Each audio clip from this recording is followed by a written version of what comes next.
Muito boa tarde a todos e a todas. Sejam muito bem-vindos. Uma alegria recebê-los nessa nossa sala virtual para esse encontro de hoje. O nosso tema neste encontro é as relações de trabalho e a Covid, os riscos trabalhistas e penais. E esse tema ele não foi escolhido de forma aleatória, ele foi escolhido justamente pelo momento em que nós estamos nos deparando com uma retomada gradual das atividades presenciais e, por via de consequência, a relevância de abordarmos estes aspectos neste encontro. E antes de apresentar aqui, de convidar os meus queridos sócios para a exposição sobre esse tema, eu queria combinar aqui com vocês, fazer algumas combinações para que a gente tenha um profícuo encontro. Esse evento ele tem uma duração prevista de 1h30 entre exposição e espaço para perguntas. As perguntas podem ser encaminhadas ao final da exposição, até para que a gente possa facilitar aqui a fluência da nossa conversa. Então, ao final das exposições, as perguntas podem ser encaminhadas tanto pelo nosso chat, que já está disponível, portanto as perguntas já podem ser depositadas no chat, ou também utilizando o microfone, fazendo uma pergunta direta aos expositores, através do acionamento dos microfones, que eu pediria a gentileza de todos que mantivessem os microfones fechados durante a exposição. Também gostaria de lembrar aqui a todos que, em conformidade com a Lei Geral de Proteção de Dados, a LGPD, e o escritório já está atento e adequado às normas que estão sendo exigidas pela nova legislação, este evento ele está sendo gravado e, eventualmente, na formulação de perguntas, se os amigos estiverem com a câmera aberta, a imagem e a voz ela será captada na gravação. Então, eu já de imediato agradeço a presença de todos, agradeço pelo privilégio de tê-los aqui conosco nesta tarde.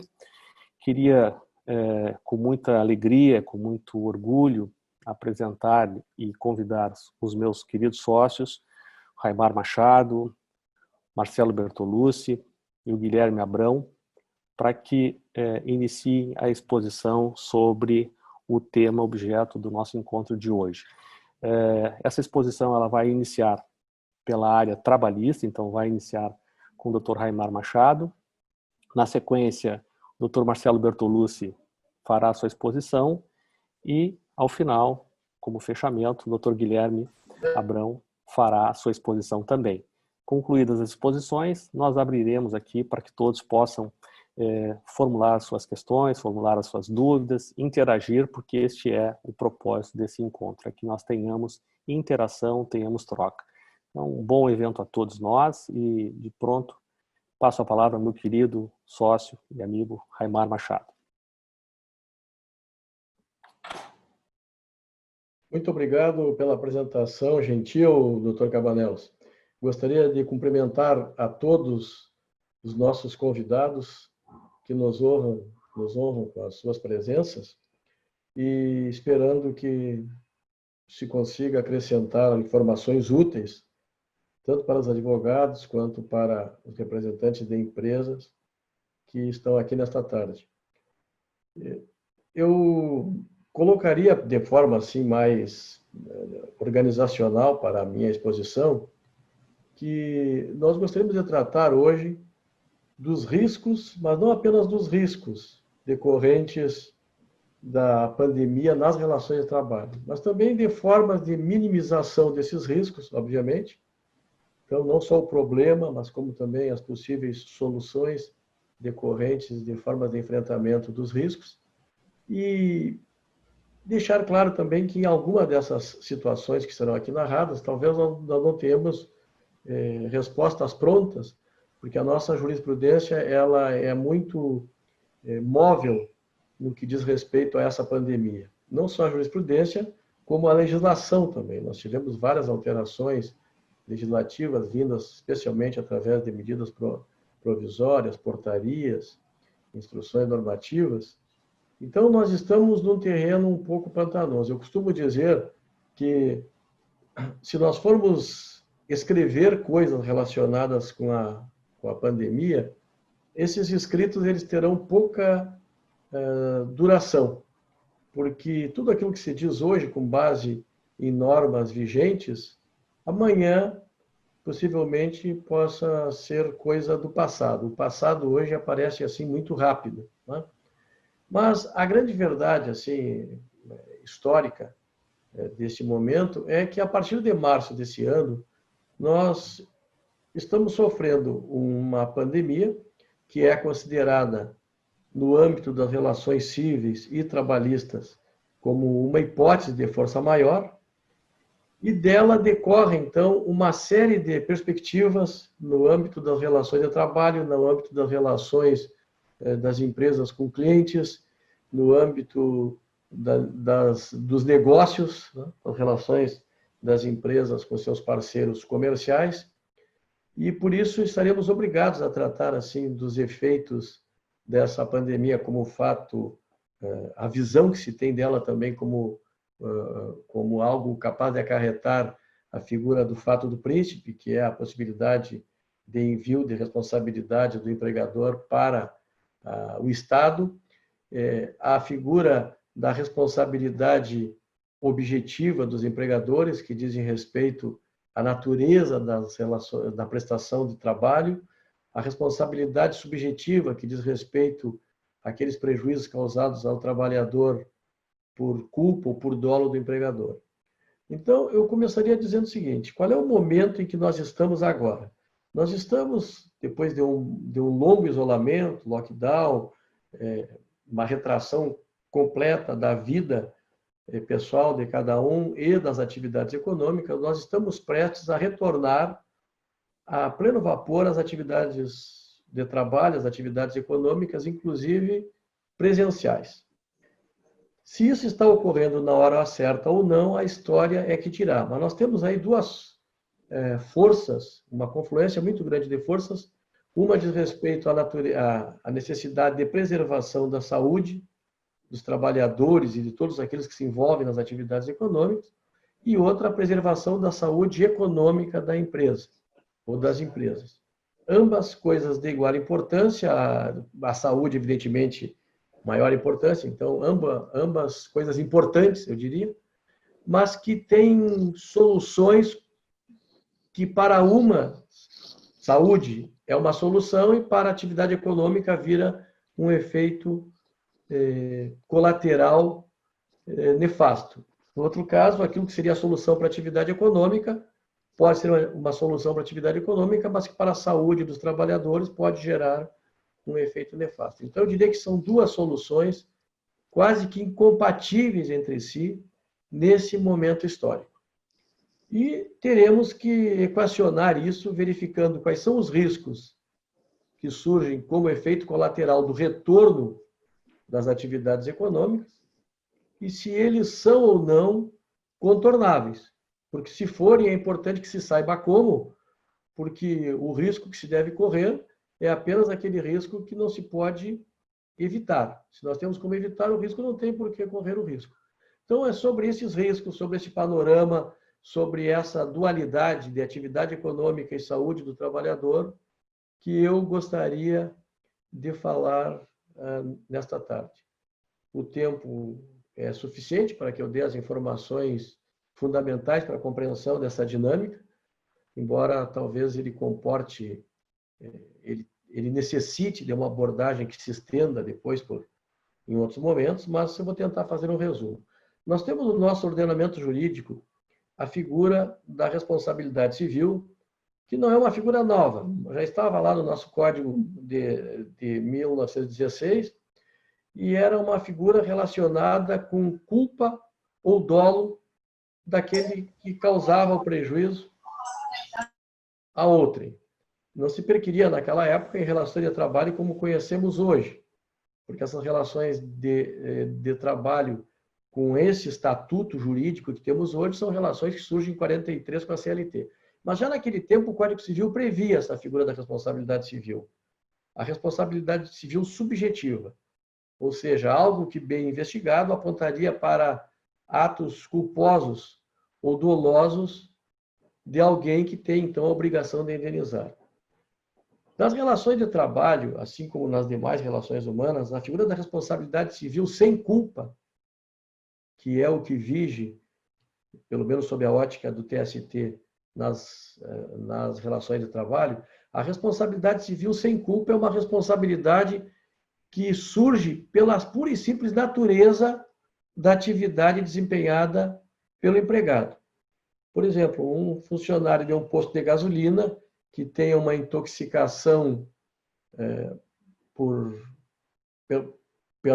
em decorrência da sua atividade normal de abastecimento de veículos, ao sofrer essa intoxicação, ele não foi vítima de dolo nem de culpa do empregador, mas sim da natureza de uma atividade que dificilmente comporta uma proteção efetiva, ampla e absoluta para o trabalhador. Então, nesse caso, qualquer doença que esteja relacionada com essa atividade de trabalhador em um posto de combustível, se essa doença tiver um nexo com aquela atividade, ela será uma doença profissional e, portanto, ela será de responsabilidade do empregador, não se perquirindo de culpa do empregador. Pode haver, pode não haver, isso não vai importar muito. A culpa só agrava uma eventual indenização, mas não a não culpa não exime o empregador. Por outro lado, nós temos a figura da responsabilidade civil subjetiva, que é aquela figura, como eu já disse, que depende de culpa ou de dolo. Nesse caso, quando nós tratamos da Covid-19, nós temos essa doença figurando nesses dois extremos, responsabilidade objetiva e responsabilidade subjetiva. E eu explicaria como isso é encarado pela jurisprudência e pela doutrina trabalhista.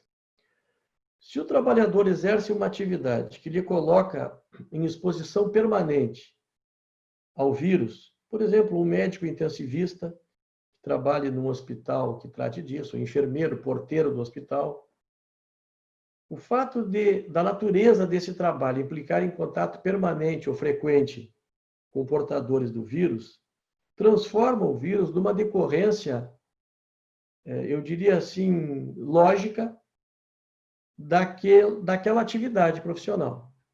E como se transforma isso numa decorrência lógica da atividade, essa doença ela pode ser tida como doença profissional. Por outro lado, alguém que tenha uma loja de roupas e o trabalhador diz que contraiu a doença no seu trabalho. Essa doença, no caso, ela não se torna uma doença profissional propriamente dita, mas uma doença decorrente do trabalho. Ambas acarretam a obrigação de indenizar por parte do empregador. A diferença está no seguinte: naquela primeira situação em que a doença é profissional porque tem um nexo com a atividade, o empregado alegará em juízo que sofreu a doença e que seu trabalho é aquele, e o juiz provavelmente presumirá que aquela doença, então, decorreu daquele trabalho. Ele é médico, ele trabalha num posto que lida com pessoas que sofreram contágio com o coronavírus, então se presumirá que foi ali. O ônus da prova de que não foi ali, mas que foi em outro local, passa a ser do empregador. Olha, ele é médico, mas ele frequentou uma festa semana passada, onde houve uma grande incidência de contágios, está noticiado, está provado nos autos. Então, com isso, é possível uma prova em sentido contrário que afaste a responsabilidade do empregador, mesmo numa atividade em que a Covid poderia ser tomada como uma doença profissional. Porque não é pelo fato de haver uma grande possibilidade de contágio naquele local de trabalho que o contágio não pudesse ter se dado em outro local. Mas essa prova é do empregador. Seria uma espécie de prova negativa, porque a presunção aí é no sentido de que a doença foi adquirida no trabalho.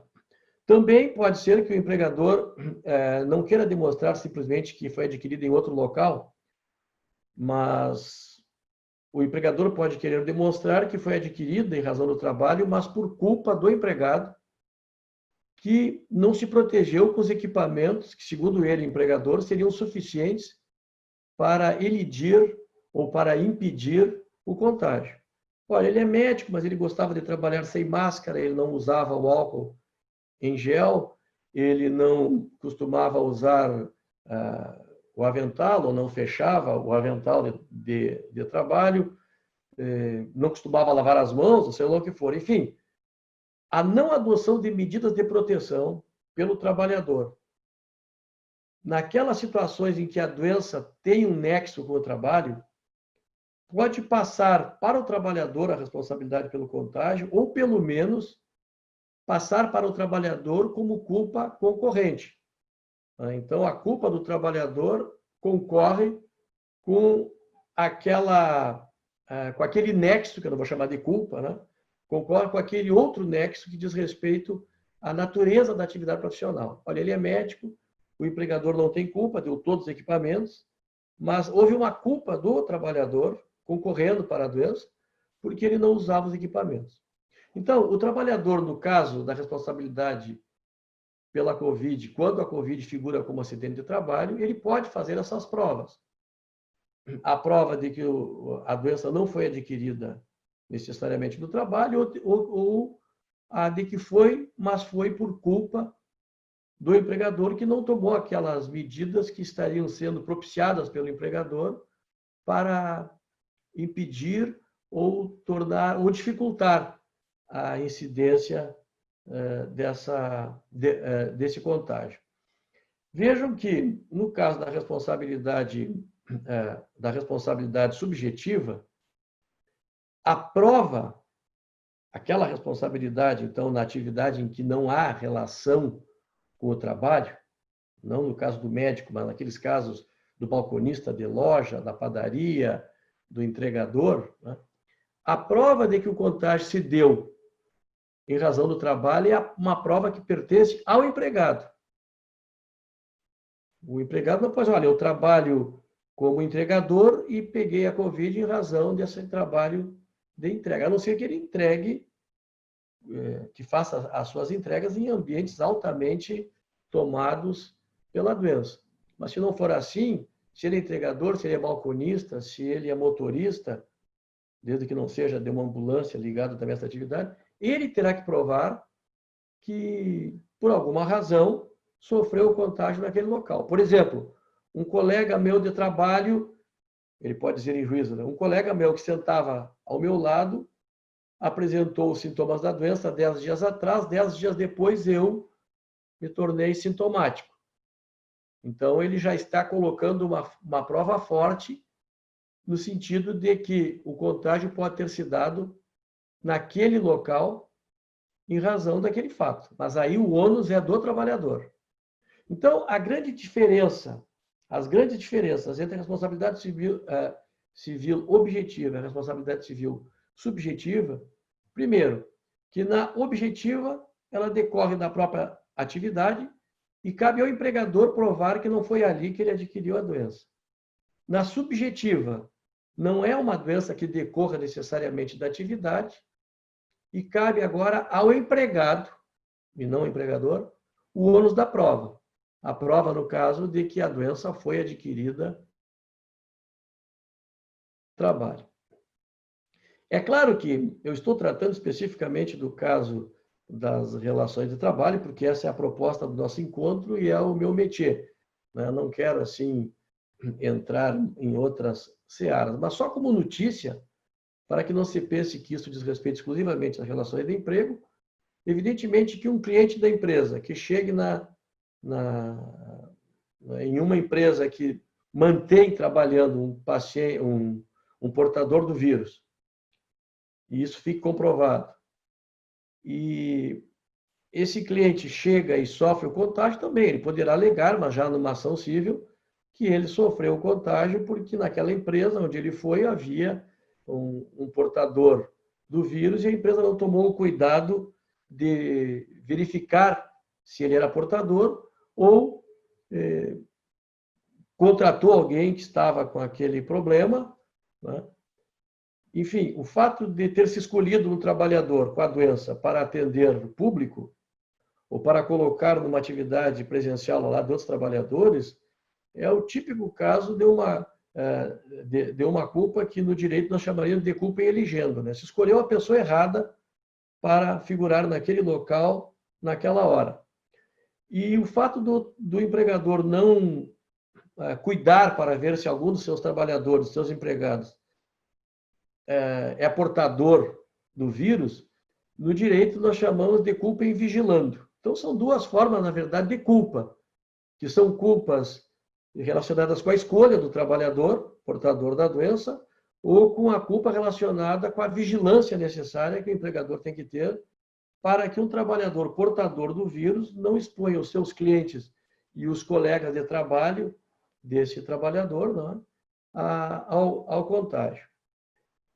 Uma outra figura que deve ser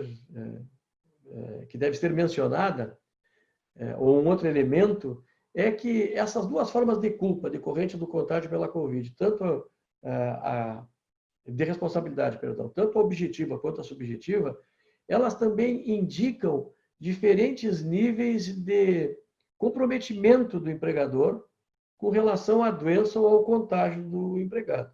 Então, se a responsabilidade é objetiva, o empregador ele contribuiu pouco ou quase nada em termos subjetivos para que houvesse a doença. Ela decorre do trabalho. Mas na responsabilidade subjetiva, você está falando da objetiva, na responsabilidade subjetiva, a situação é diferente, porque é uma culpa e um dolo, e isso geralmente tende a agravar as indenizações. Gostaria de dizer para os senhores que nós temos uma limitação a X vezes o salário contratual do trabalhador para as indenizações extrapatrimoniais, dano moral, por exemplo, mas que isso aí está sendo derrubado pela Justiça. Ainda ontem, se não me engano, o Tribunal da 8ª Região, pela notícia que eu recebi, não sei se o julgamento foi ontem ou foi essa semana, derrubou essa limitação, entendendo que não havia a menor dose de constitucionalidade na taxação do dano, da indenização ocasionada pelo dano, entendendo que não se poderia atribuir um limite ao dano moral relacionado com o salário do trabalhador. Sendo assim, nós temos um grande risco aí no horizonte também, que é o risco dessas indenizações por dano moral, ou indenizações extrapatrimoniais, serem estabelecidas em padrões muito superiores àqueles definidos pela reforma trabalhista de 2017. Simplesmente porque os tribunais não concordam, não vou dizer se isso está certo ou não, eu apenas estou dando a notícia, os tribunais não concordam com o fato de se criar um teto para a indenização, entendendo que eles próprios, juízes, é que devem verificar o tamanho da dor causada por aquele problema, que não é só para a Covid, é para qualquer tipo de dano moral, e quanto seria justificável que se estabelecesse a título indenizatório. Então, vejam que a situação ela se agrava então um pouco mais, porque se antes nós poderíamos dizer, olha, caso de um trabalhador que ganha um salário mínimo, a indenização máxima em caso de dano moral pelo contágio é tanto, hoje nós já não temos mais essa segurança. É possível que seja um valor muito superior àquele que foi estabelecido pela reforma trabalhista. Além disso, nós estamos falando agora de dano extrapatrimonial, que é aquela indenização, por exemplo, o dano moral. Né? Lá nós estamos tratando de patrimônio, mas de sofrimento humano. Mas nas chamadas indenizações que não são extrapatrimoniais, aquelas que implicam em valores, em patrimônio, por exemplo, lucros cessantes. O trabalhador tem 2 empregos, contrai a doença em um emprego, ele pode pedir a indenização equivalente ao salário que ele deixou de receber, ou digamos que ele fosse autônomo numa outra atividade, os ganhos que ele teria naquela atividade onde ele é autônomo, porque ele contraiu a doença perante aquele empregador, sim, o judiciário entende que é possível estabelecer uma indenização por lucros cessantes. São indenizações que não são mais extrapatrimoniais. Qual é o grande problema aí? O problema é que essas indenizações, elas visam cobrir todo o prejuízo material que o trabalhador terá com tratamento, com afastamento, inclusive indenizações decorrentes de morte do trabalhador por exposição à doença no local de trabalho. Essas indenizações, geralmente, elas são estabelecidas tomando por base a vida útil do trabalhador, multiplicada pela sua remuneração mensal, com um deflator, com um redutor ali que gira em torno de 70% sobre o valor do salário, que seria o custo de manutenção do próprio trabalhador. Então, digamos, o trabalhador ganha 10 mil por mês e sofre a doença, ele tem uma indenização que girará em torno de 7 mil por mês, por todos os meses que duraria a sua vida útil. São indenizações pesadíssimas, não são raras, porque antes da Covid, essas figuras, em parte, já existiam, elas sofreram algumas modificações após o advento dessa pandemia, mas não é uma coisa nova no nosso sistema jurídico, como já disse, né? Essas figuras de indenizações por dano patrimonial e por dano extrapatrimonial. Uma outra coisa que deveria ser lembrada nesse momento em que nós estamos tratando desses assuntos assim mais por tópicos, diz respeito a alguns cuidados básicos que o empregador deva tomar, além de deixar o trabalhador com um potezinho de álcool gel do lado, uma máscara, um avental, né?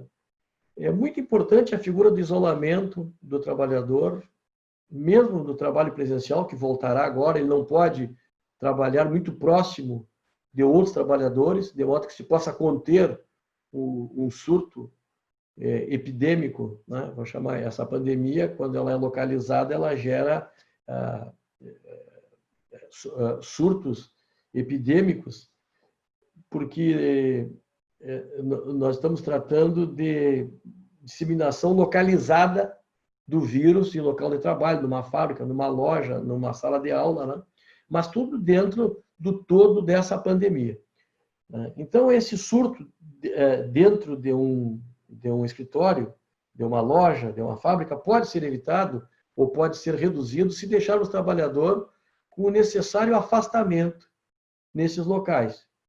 Isso é uma coisa quase óbvia, né? Mas não está sendo seguida com a frequência que gostaríamos de verificar, né? As notícias dizem que, pelo contrário, que está havendo uma sensação de que terminou já a pandemia e que os trabalhadores voltarão agora para o presencial sem necessidade desse cuidado. Por exemplo, a área de convívio, né? Aqueles espaços de convivência dentro da empresa. Durante uma pandemia, não pode. Elevadores com lotação até X pessoas, não. O menor número possível de pessoas utilizando elevador, ou em casos de prédios menores, inclusive, isolar o elevador e fazer com que subam pelas escadas, né? Para o bem dos próprios trabalhadores. Contato com terceiros. Nós temos o nosso direito à figura do dano moral por fato de terceiro. O fato de terceiro é quando não é o empregador, nem o trabalho em si que faz com que resulte esse contágio, que é um terceiro, alguém que chega na empresa e que não é da empresa, mas ele chega lá portando aquela doença, aquele vírus, e ali ele dissemina entre outros. Não é defesa para o empregador alegar que, por ter sido um terceiro que conduziu, como um cavalo de Troia, né, o vírus para dentro da empresa, um colaborador externo, um prestador de serviços, ou mesmo um cliente, não é por isso que o empregador vai se eximir da responsabilidade. A responsabilidade pela atividade econômica é dele, e tudo aquilo que acontece dentro da atividade econômica, mesmo o fato de terceiro, se for dentro da empresa, um motoboy saiu do hospital e passou em outra empresa, saiu em outra empresa e levou até a loja um documento. Ele pegou uma pilha e foi entregando. Numa dessas passadas, ele contrai a Covid-19. Na outra entrega, ele solta lá o vírus, tudo de modo imperceptível, né, até que os sintomas apareçam. E aí o empregador diz, não, isso aí foi o motoboy da empresa tal. O empregador tem até alguma ação de regresso, o direito de cobrar do empregador do motoboy, se é que o motoboy tem empregador nesse caso, cobrar um retorno pela indenização que ele pagará para o seu empregado. Mas a responsabilidade direta entre o empregado e o empregador independerá do fato de ser um terceiro quem interferiu naquele ambiente e estabeleceu esse contágio. Então, algumas recomendações como essas que já foram dadas e outras, como, por exemplo, a prorrogação do home office ao máximo, porque no home office a possibilidade da responsabilidade subjetiva é quase nula, pelo menos do que diz respeito à Covid, né? Porque o trabalhador, salvo em alguns contatos físicos com colegas ou com a empresa, ele está longe dessas possibilidades de contágio, então o risco ele fica bem minimizado. Mas nós temos no home office outros riscos que dizem respeito, por exemplo, a doenças ocupacionais, né? A problemas posturais, a problemas ergonômicos. E aí surgem outras questões relacionadas com home office.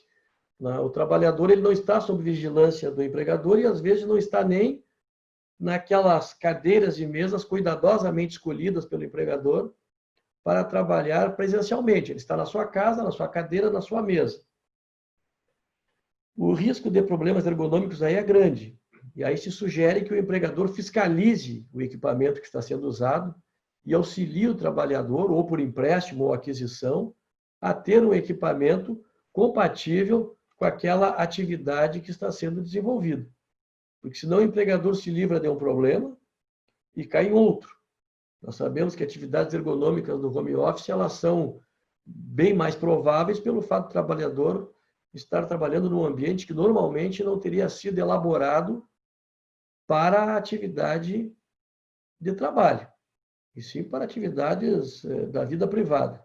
Então, os riscos ambientais no home office são também de responsabilidade do empregador e se sugere que o empregador atenda a essas necessidades para evitar o agravamento desses riscos. Outro risco que surge em decorrência da Covid e por consequência do home office é o risco do descontrole com relação à jornada de trabalho dos empregados. O trabalhador em home office, a rigor, ele não tem controle de jornada. Porém, a nossa legislação e o artigo 62, especialmente da CLT, deixam claro que,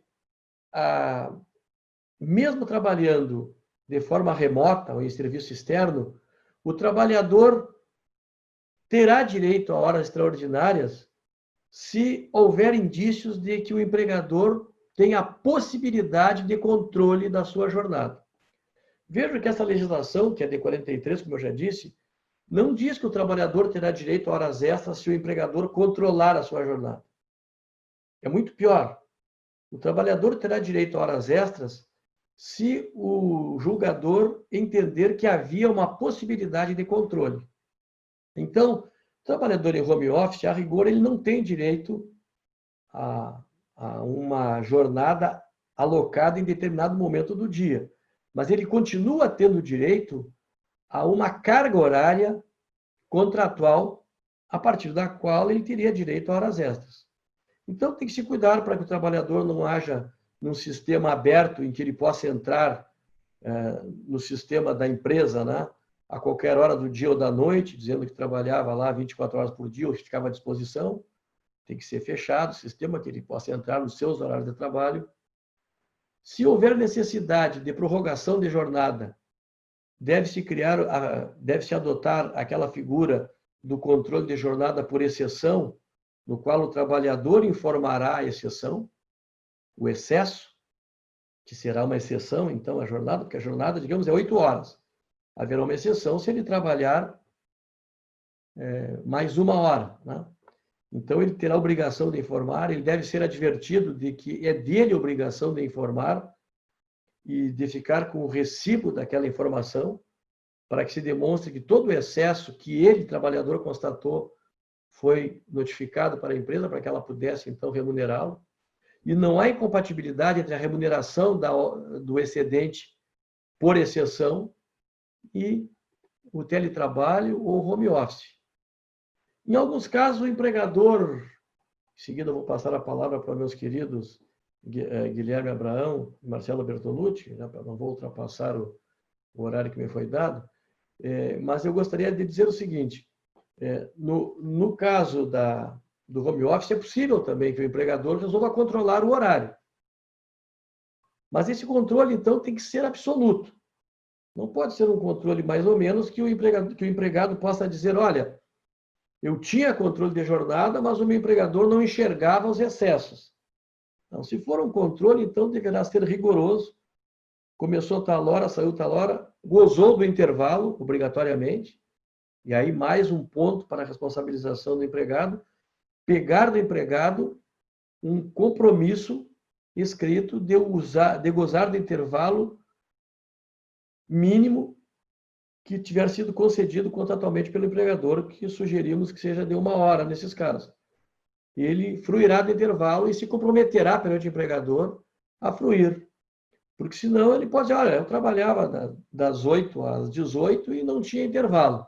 Não, há uma falta funcional se o empregado não gozar do intervalo, porque ele firmou um termo de compromisso dizendo que gozaria desse intervalo. Então, quando nós estamos falando em em home office, nós estamos falando de uma figura que, a princípio, exime o empregador de controlar a jornada, mas se fizer uso dessa prerrogativa, ele deverá obrigatoriamente criar esses mecanismos que tornem o empregado responsável pela informação a respeito dos seus excessos. E se ele não quiser controlar. E se quiser controlar, esse controle tem que ser 100% efetivo, ágil, para que não haja a menor possibilidade de se dizer que o empregador podia controlar, controlava, mas não controlava os excessos, apenas o que faltava nas jornadas. Porque esse é o argumento que se vê nos processos trabalhistas. Olha, quando eu chegava atrasado, era divertido, mas quando eu ficava até mais tarde, o empregador não via, ouvia e fazia de conta que não via. Por isso que a nossa CLT de 62, como eu disse, não faz referência a controle, e sim a possibilidade de controle. Essa possibilidade pode ser de diversas formas, mas imagine os senhores alguém que tenha que apresentar um relatório onde haja menção de horário, por exemplo, para comprovar produtividade no home office. Relatório de home office não tem necessidade nenhuma de mencionar horário. Tá? Não deve. Empregado que fica o dia todo, computador aberto, ligado ao sistema da empresa, de vez em quando passa ali, digita alguma coisa. Empregado que abre e-mail de trabalho na 15ª hora depois de iniciada a sua jornada. Empregados que contatam por WhatsApp com colegas de trabalho tratando de questões profissionais.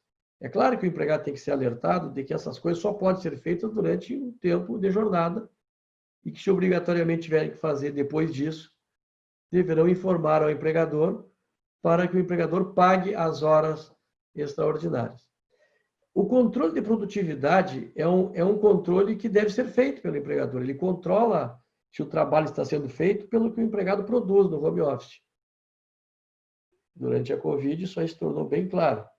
Mas esse controle de produtividade não necessita de dados que tenham a ver com jornada de trabalho. Finalmente, gostaria de encerrar falando que existem figuras interessantíssimas ligadas a esses riscos e a possibilidade de se eximir desses riscos, além das que eu já mencionei. Nós até editamos, em nome do escritório Cabanelos, uma cartilha que era bem objetiva, dizendo quais são os cuidados que o empregador tem que ter, a cartilha mais empírica, menos jurídica, mas ela deixava claro, foi feita pela nossa gerente, a Flávia Fernandes, e por mim, e ela deixava claro assim os cuidados práticos que devem ser tomados na execução do trabalho presencial, né? O uso do termômetro, álcool, máscara, isolamento, né? Evitar ao máximo o contato externo do empregado, instruir o empregado a respeito dos contatos que ele deve ter no local do trabalho e fora dele, porque a grande tragédia não são nem as indenizações, é a saúde do trabalhador que está exposta caso esses cuidados não sejam tomados.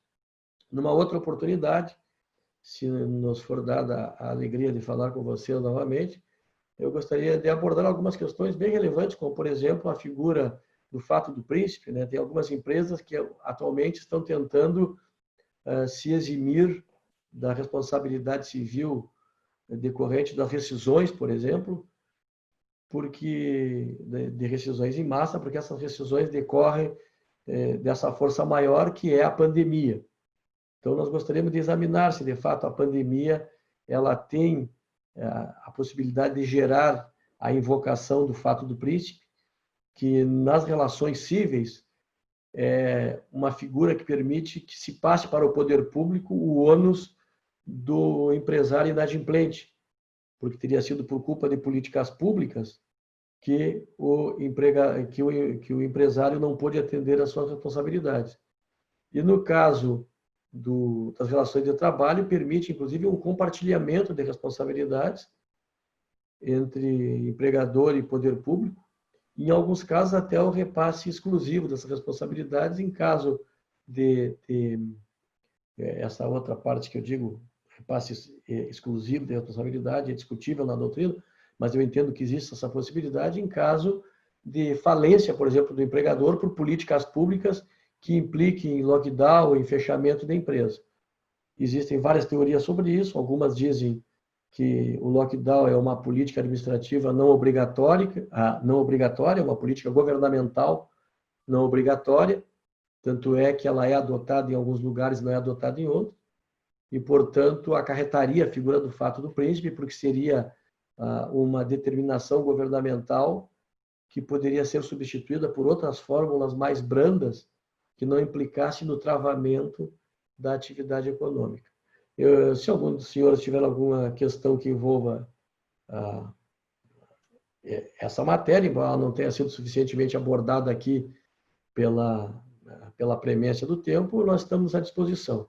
Então, eu gostaria, de vez em quando eu dou uma olhada para o relógio aqui, já estou passando 2 minutos do tempo que me foi concedido para falar.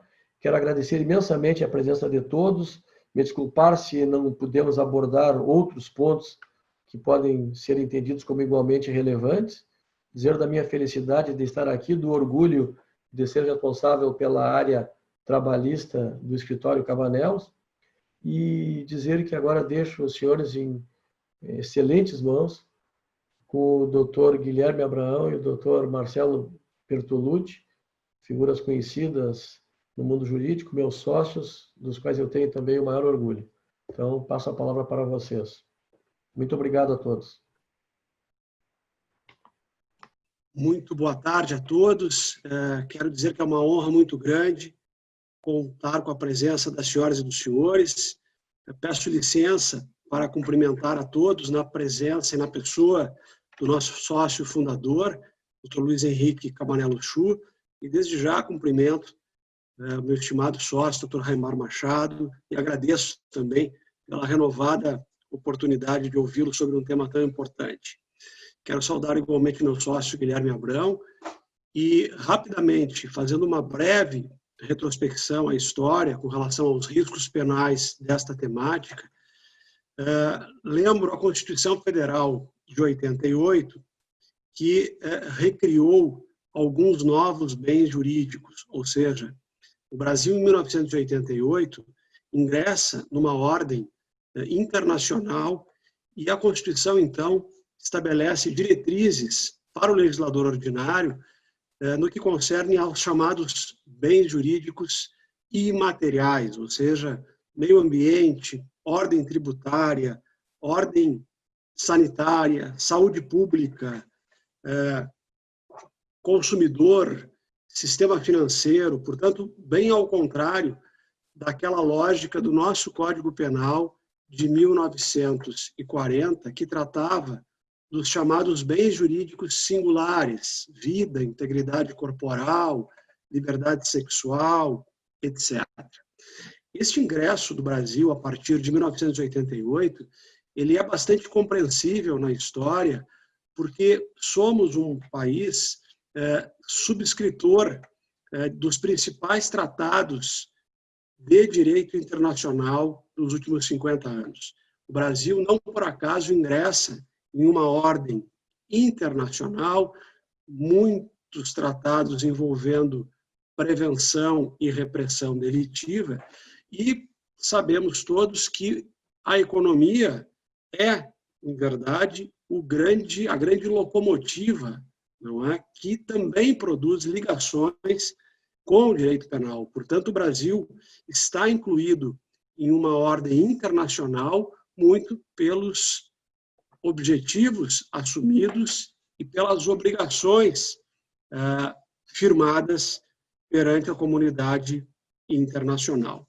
E nesta quadra da história, o Brasil, nos últimos 20 anos especificamente, no início do século XXI, melhor dizendo, ele acaba por utilizar o direito penal como fins ou também com fins utilitários, ou seja, o direito penal utilizado a serviço das políticas públicas.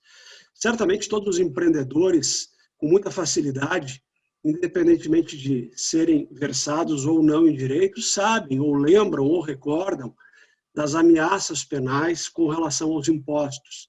Quem de nós não lembra que os programas de recuperação fiscal neste país, nos últimos anos, a maioria deles continham disposições de caráter penal? Quem de nós não recorda que, muitas vezes, o ingresso nos programas de recuperação fiscal e o pagamento ao final produzia a extinção do processo penal? Algo que seria impensável há poucos anos atrás.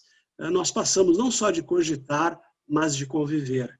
Leis de caráter civil, tributário, muitas vezes, fiscal, sendo também leis híbridas, ou seja, dispondo sobre direito penal e sobre consequências criminais envolvendo pagamento, suspensão de pagamento, etc. Nos últimos 20 anos, o direito penal cresce no Brasil, não tanto no corpo do Código Penal, não tanto organicamente, mas por meio de leis fora do Código, as chamadas leis esparsas, as leis extravagantes. E nós passamos, nos últimos 10 anos, por um sintoma muito interessante e, de alguma forma, que merece alguma reflexão nossa. Somos um sistema penal baseado na origem do direito penal luso, ou seja, temos uma grande influência de Portugal e Espanha. Basta percorrermos o artigo 1º e o artigo 5º da Constituição e vamos perceber uma série de garantias conhecidas da pessoa humana, como ampla defesa, contraditório, devido processo legal, ou seja, com perdão da metáfora, aquele, aspas, direito penal de raiz para a pessoa física e da pessoa física. Todavia, em que pese esse sistema, esse arcabouço normativo e esta origem do nosso direito brasileiro, muito influenciado também pela França, o Brasil importa, nos últimos 10 anos, alguns institutos de origem anglo-saxônica. Quando nós ouvimos falar sobre delação premiada, colaboração premiada, acordo de leniência, institutos de grande velocidade, de grande repercussão e muito próprios das chamadas sociedades do risco, da sociedade tecnológica, nós percebemos que somos um sistema que convive com duas características. De um lado, com a ideia de segurança jurídica, de processo penal indisponível, e sendo a sentença, né, a decisão do Poder Judiciário, como algo imutável, né, como um símbolo de justiça, e, por outro lado, no mesmo sistema, e eu falo de legislações dos últimos 10 anos, nós temos um crescimento, um aumento da autonomia de vontade dos investigados e dos denunciados e verdadeiros contratos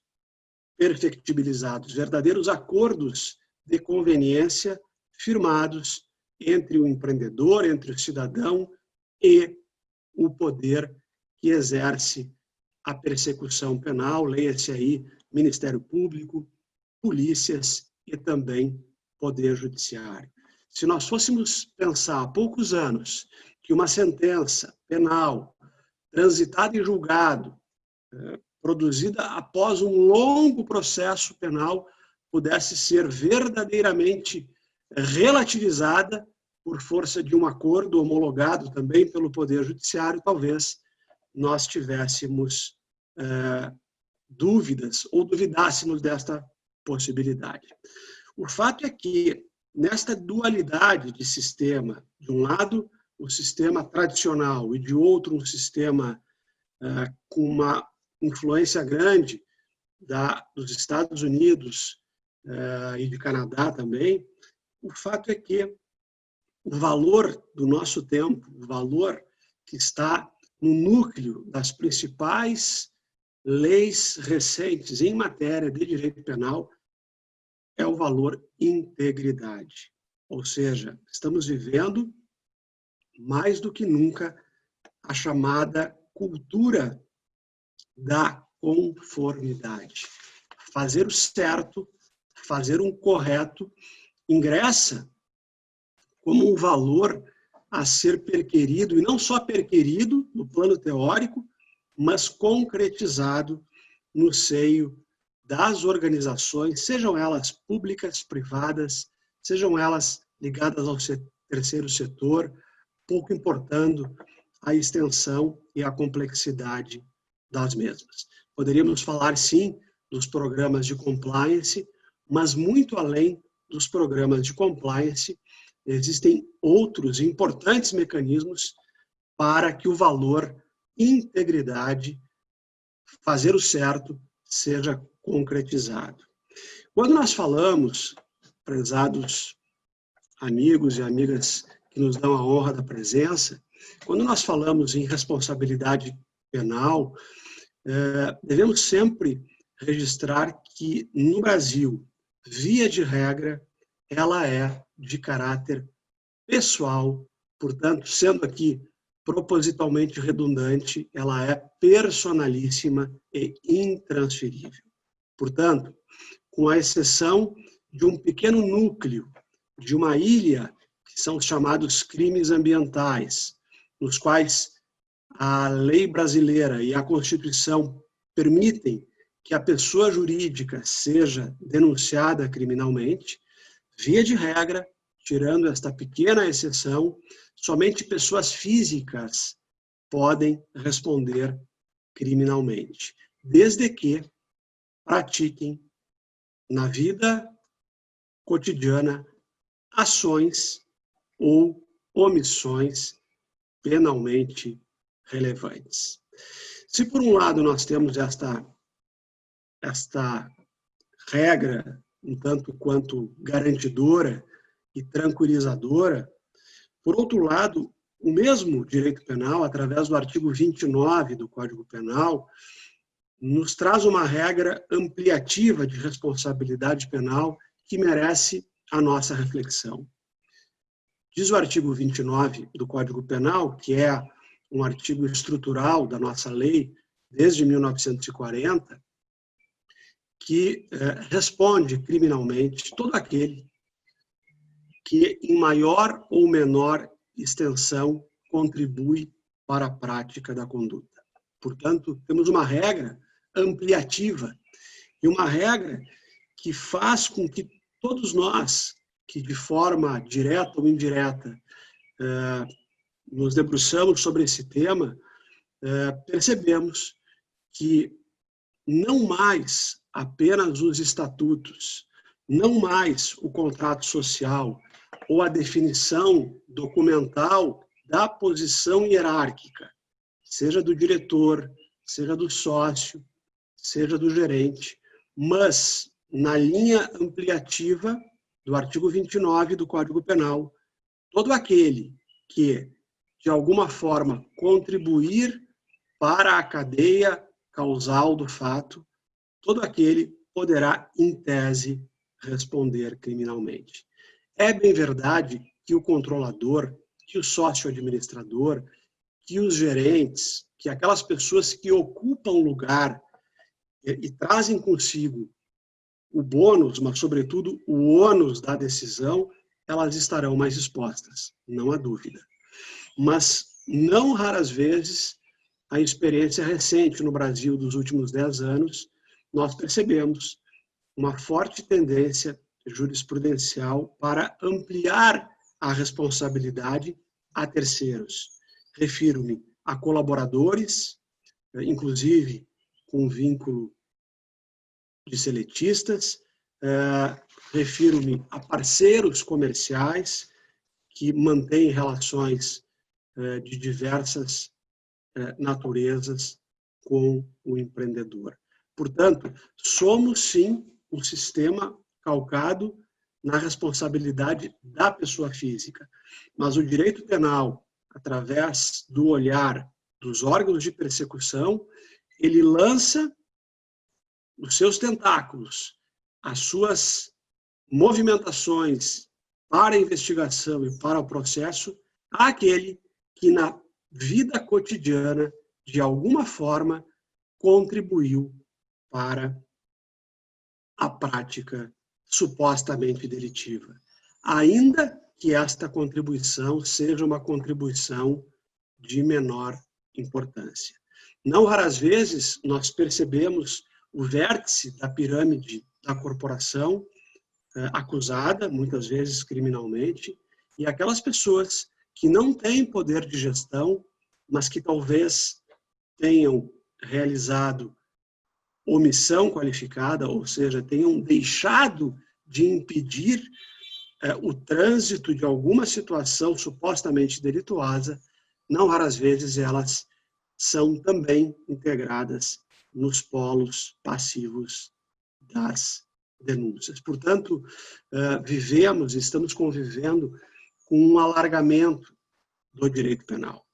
E se, por um lado, a Constituição brasileira me parece que foi bem ao eleger novos bens jurídicos valorizados pela comunidade internacional, como tutela ao meio ambiente, não é? Como dever de prevenção de outros tantos delitos, por outro lado, não raras vezes nós percebemos algum preconceito, alguma diretriz equivocada do nosso legislador quando, com o uso de algumas leis, busca criminalizar a atividade econômica. Talvez a pandemia tenha escancarado aquilo que todos nós que estamos direta ou indiretamente ligados à atividade produtiva já sabemos, ou seja, da indispensabilidade da atividade econômica. Mas o fato é que há uma tendência do nosso legislador brasileiro em matéria penal de muitas vezes, e me parece isso um erro legislativo, eleger o empreendedor, seja de que área for, como alguém que deve ser alcançado pela força da lei penal.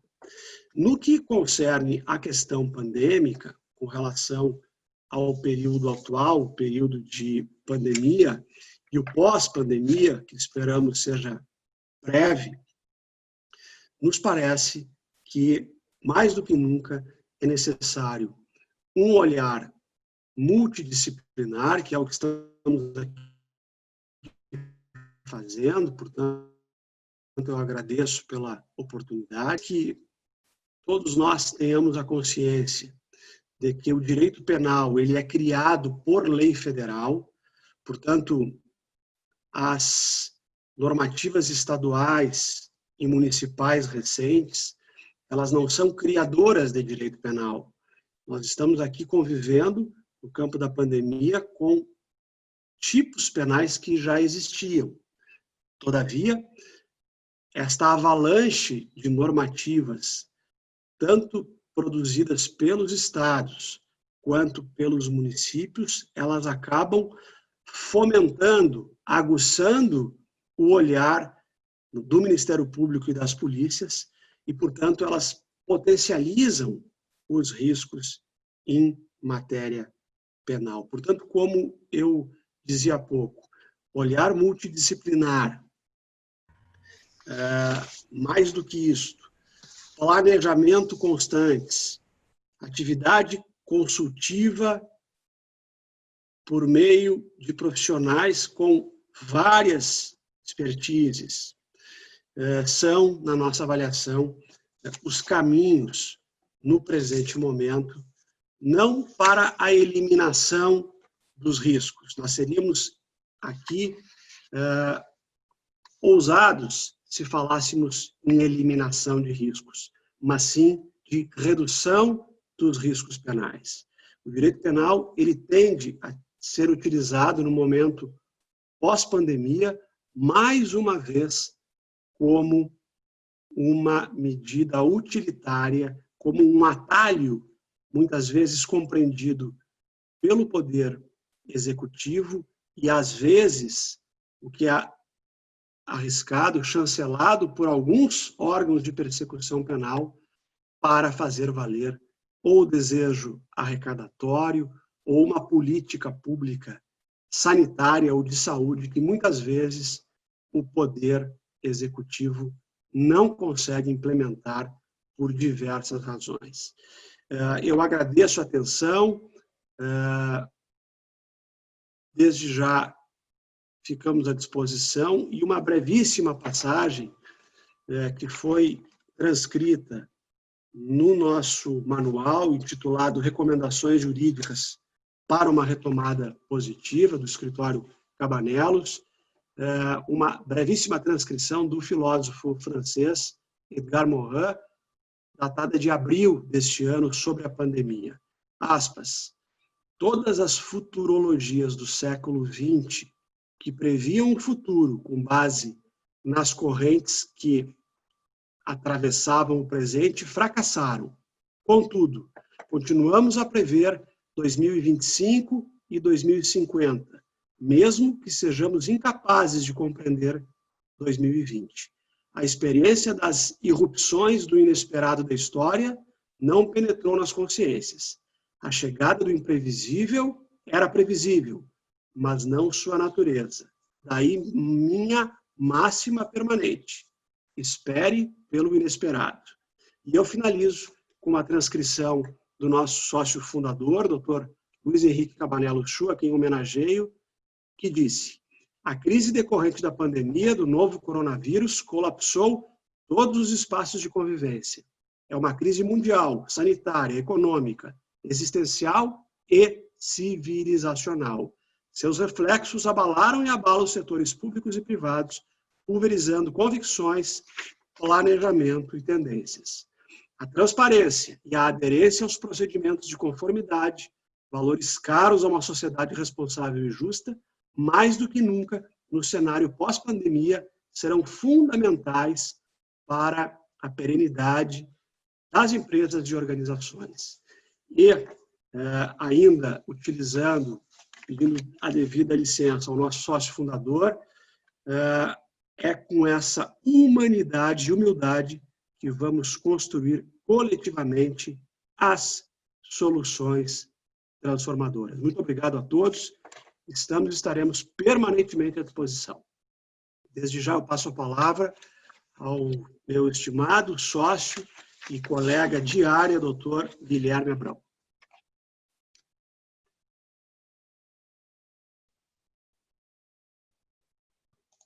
Muito boa tarde a todos. É uma satisfação passar esse tempo com todos vocês, ainda que de forma virtual.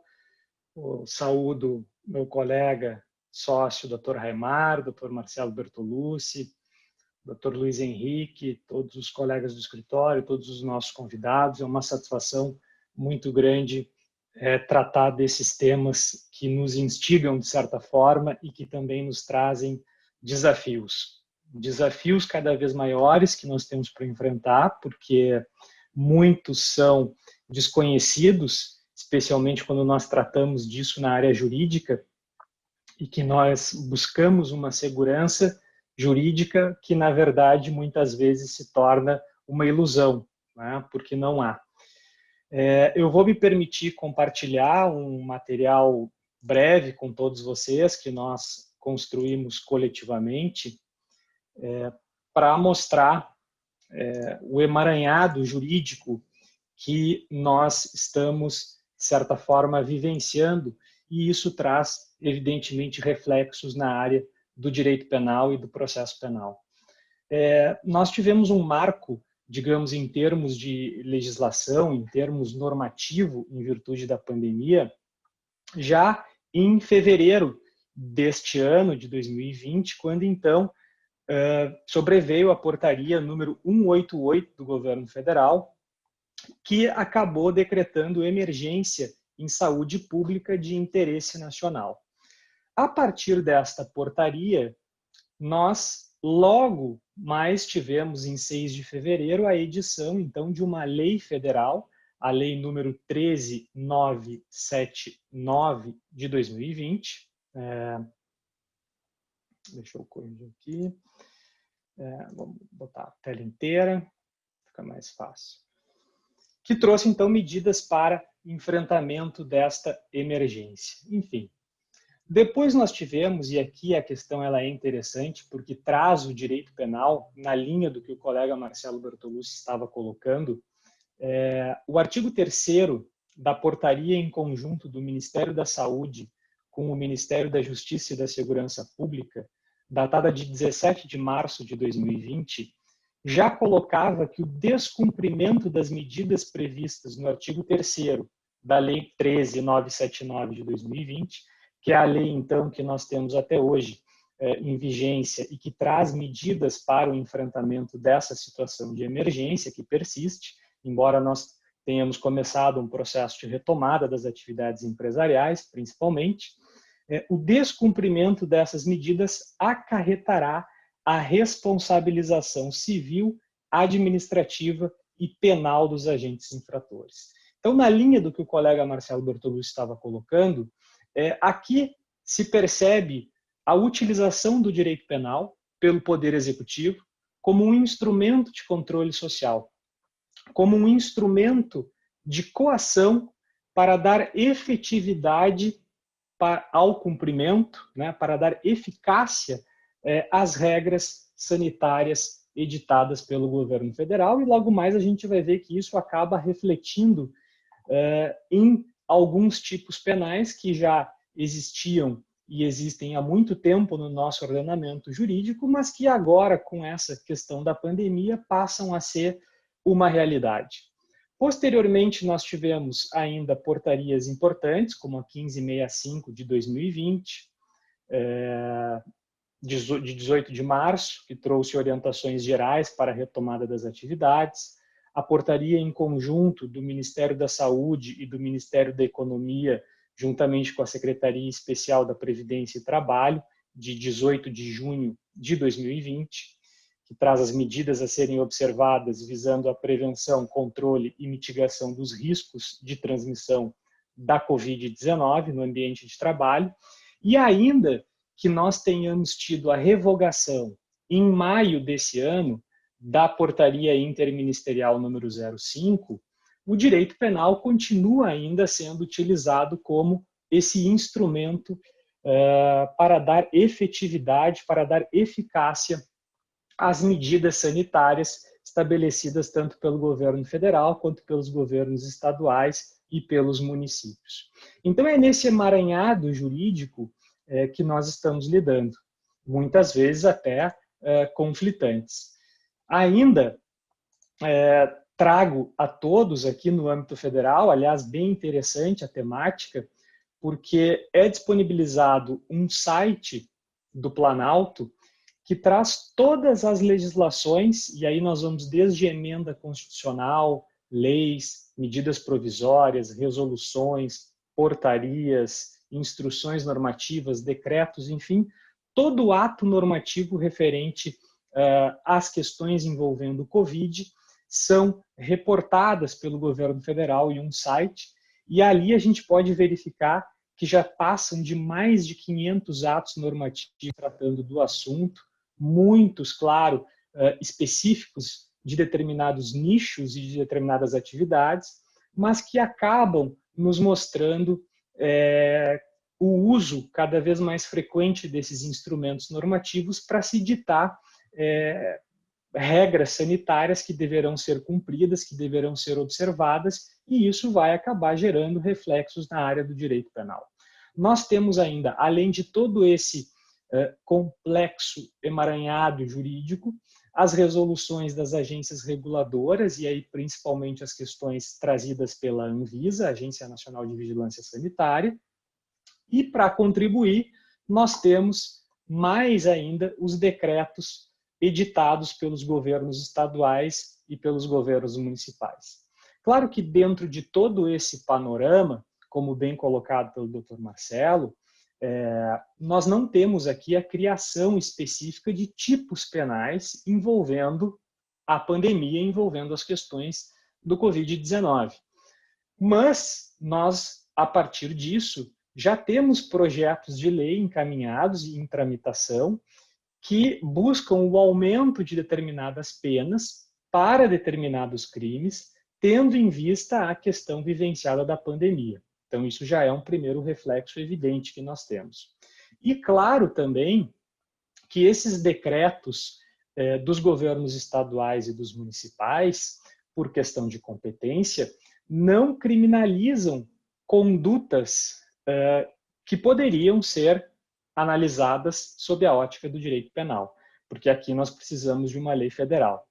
Não houve, portanto, nesse ponto, nenhuma criminalização de determinada conduta neste período atípico que estamos vivenciando. Bom, diante de todo esse complexo e essa complexidade de atos normativos que nós temos que observar, ainda mais dependendo do nicho de atuação, da área de atuação de cada segmento. Como que nós vamos não correr riscos?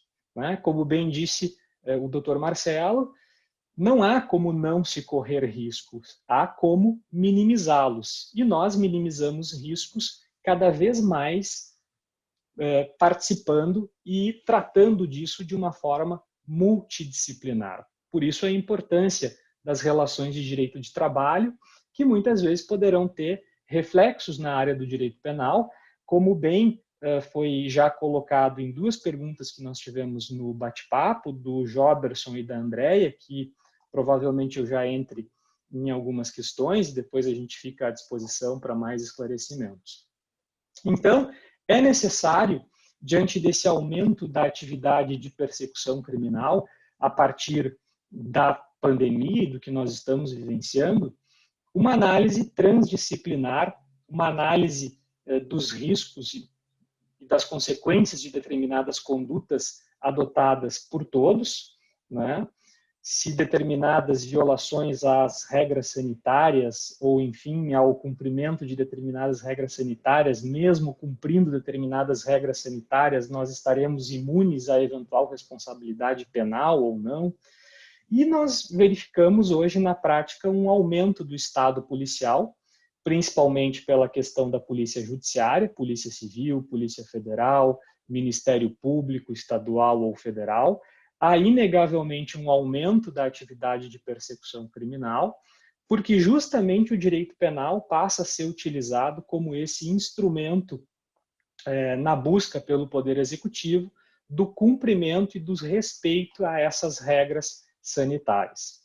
Isso, evidentemente, traz um impacto sobre as atividades das empresas e no próprio processo das tomadas de decisões, deve ser levado em conta, porque também, como já bem colocado, isso abrange a responsabilidade, não só agora no âmbito civil, não só na esfera do direito do trabalho, mas agora a responsabilidade na esfera criminal, não só daqueles que detêm o poder de gestão de uma empresa, mas principalmente, mas também podendo chegar à responsabilidade criminal a demais gestores da empresa, demais colaboradores da empresa que tenham ligação eventual com algum descumprimento de uma regra sanitária que possa, daqui a pouco, incidir essa conduta numa forma de algum crime tipificado no nosso ordenamento.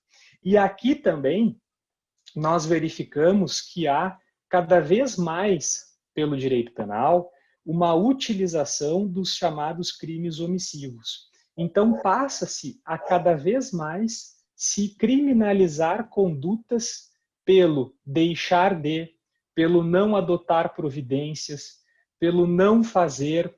Cada vez mais nós verificamos no direito penal que estas condutas omissivas passam a atingir não só o topo da hierarquia de uma organização, mas também aqueles que são colaboradores, aqueles que em determinadas áreas de atuação participam da cadeia profissional da empresa. Então, isso é uma forma que se tem de alargamento da responsabilidade criminal, inclusive como colocado pelo artigo 29 do Código Penal, dito pelo colega Marcelo Bertolucci. Então, cada vez mais se faz importante a análise em conjunto dessas temáticas, da repercussão da adoção de determinadas decisões, de determinadas condutas, e quais serão os reflexos desta decisão no âmbito de uma empresa, por exemplo, de um escritório, como isso poderá refletir, de certa forma, em eventual responsabilização de sócios, de gestores, de colaboradores diante disso. Eu não vou cansá-los, evidentemente, passando figura típica por figura típica, mas nós temos aqui questões interessantes que, inclusive, já foram mencionadas, como eu disse, na pergunta do Joberson e da Andrea, e aqui nós temos um reaquecimento, digamos assim, de crimes que não são costumeiramente tratados, mesmo no âmbito do direito penal. Com essa questão da pandemia, voltou à tona a discussão sobre os crimes contra a saúde pública, principalmente a questão do artigo 268 do Código Penal, que é a infração de medida sanitária preventiva. Então, aqui, nós temos principalmente para estabelecimentos hospitalares, farmácias, infringir determinação do poder público, né? E aqui volta a questão da complexidade daqueles atos normativos, principalmente da lei federal e depois das portarias que regulamentaram a lei federal de fevereiro, trazendo as normas sanitárias a serem cumpridas, a serem observadas por todos. Infringir essa determinação do poder público, que aqui no caso nós vinculamos a essas regras sanitárias que devem ser observadas, justamente destinadas a impedir a introdução ou propagação de doença contagiosa, como a questão que nós estamos vivenciando, né? Isso é uma conduta delituosa, né? O sujeito que num ambiente empresarial ou no seu estabelecimento, ele passa a não respeitar uma regra sanitária determinada pelo Poder Executivo, ele incide, poderá responder pela prática do crime de infração de medida sanitária preventiva, artigo 268 do CP. Nós temos ainda omissão de notificação de doença, principalmente para os estabelecimentos hospitalares, porque esse é um crime que tem um autor específico, que é a pessoa do médico. Nós temos um crime que há uma discussão muito grande no nosso ordenamento jurídico, inclusive agora parece que o Supremo Tribunal Federal vai decidir a questão da proporcionalidade da pena envolvendo falsificação, corrupção, adulteração ou alteração de produto destinado a fins terapêuticos ou medicinais. E aqui nós verificamos cada vez mais também um fenômeno que nós verificamos no direito penal, que é a administrativização do direito penal. Cada vez mais condutas administrativas são tornadas crimes sem que se pense muitas vezes no âmbito do direito penal, na questão da responsabilidade, na questão da proporcionalidade, na questão da própria finalidade do direito penal como última ratio, né, não devendo intervir em situações que poderiam ser plenamente de solução mais adequada pela área do direito administrativo sancionador, por exemplo. E aqui nós temos essa discussão. Nós temos um crime que tem uma pena mínima de 10 anos e uma pena máxima de 15, vejam a gravidade, portanto, desse tipo de pena, mais grave do que crime contra a vida, do que contra um crime patrimonial com violência, que é a falsificação ou a corrupção, a adulteração de produtos destinados a fins terapêuticos ou medicinais. Mas não é só isso, porque esse tipo penal, ele equipara a essa prática criminosa quem também importa, vende, expõe à venda, tem em depósito para vender ou de qualquer forma distribui ou entrega a consumo o produto falsificado, corrompido, adulterado ou alterado. Então, muitas vezes não é o sujeito que falsificou, que corrompeu, que adulterou, mas pelo simples fato de expor, de vender, de ter em depósito, de distribuir, né, algo que foi adulterado, isso poderá ensejar responsabilização criminal, com uma pena muito grave, inclusive admitindo-se a figura do crime culposo. Esse é um crime que veio à tona agora, nesse período, principalmente pela falsificação que se teve no início, né, e a adulteração de produtos de álcool em gel. Ainda, nós temos mais alguns crimes contra a saúde pública que tiveram e têm uma discussão nesse período, principalmente do emprego de processo proibido ou de substância não permitida, principalmente nos produtos relacionados à questão do Covid, à questão da pandemia, o álcool em gel. E aqui, para chegar num tipo específico, muito esquecido no direito penal, e às vezes muitos estranham quando a gente fala que nós temos sim alguns crimes contra a organização do trabalho já previstos no nosso Código Penal. E um desses crimes é justamente o atentado contra a liberdade de trabalho. Então se questiona, né? E nós já ouvimos esse questionamento.